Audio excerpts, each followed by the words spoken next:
O abuso de Hitler contra os judeus alemães antes da Segunda Guerra descortinou um antissemitismo fervilhante que se estendeu por todo o mundo. Ao navio transatlântico St. Louis, abarrotado com 1.100 refugiados judeus, foi negado acesso a todos os portos nas Américas do Sul, Central e do Norte.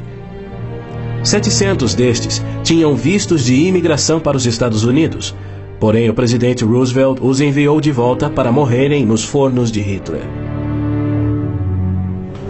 Até mesmo a Suíça rejeitou os judeus, devolvendo-os aos seus assassinos, e serviu como banqueira de Hitler, guardando para os nazistas bilhões de dólares em ouro e dinheiro roubado das vítimas judias.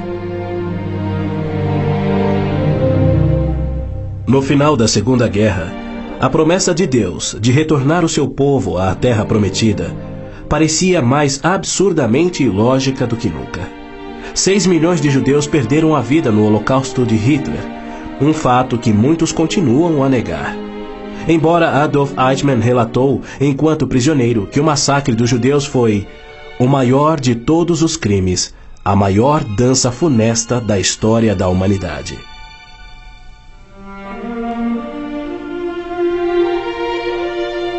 E o mais incrível é que, após a guerra, centenas dos esqueléticos sobreviventes, libertados dos campos de extermínio, foram mortos em toda a Europa.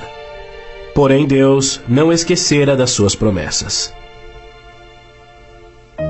De 1945 a 1948, apesar de um cruel bloqueio naval inglês, 10 navios antigos contrabandearam 70 mil sobreviventes do Holocausto para dentro da Terra Prometida.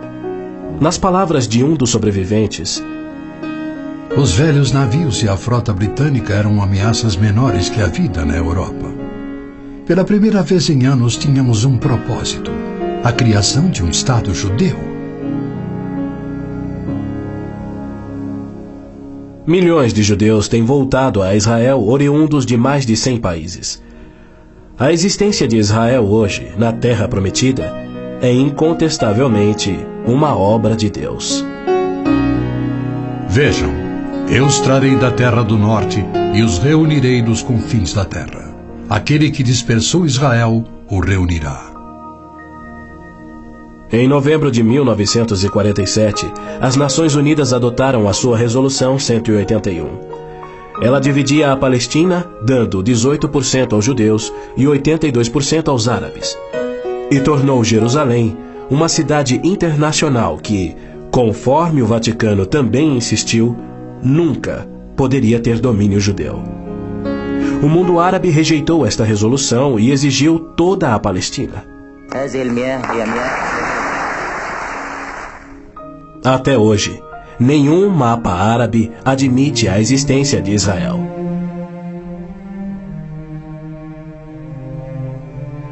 Em 14 de maio de 1948, Israel declarou sua independência. E foi imediatamente invadido por 6 nações árabes. Seus soldados eram várias vezes mais numerosos que os colonos judeus e tinham superioridade indiscutível em armas, tanques e aviões. Tendo recebido da ONU uma faixa estreita e indefensável de terra, rodeada de inimigos dispostos a exterminá-lo, Israel deveria ter sido aniquilado. Porém, para a surpresa do mundo inteiro, que torcia para os seus inimigos, os colonos israelenses derrotaram os que buscavam destruí-los, exatamente como Deus prometera.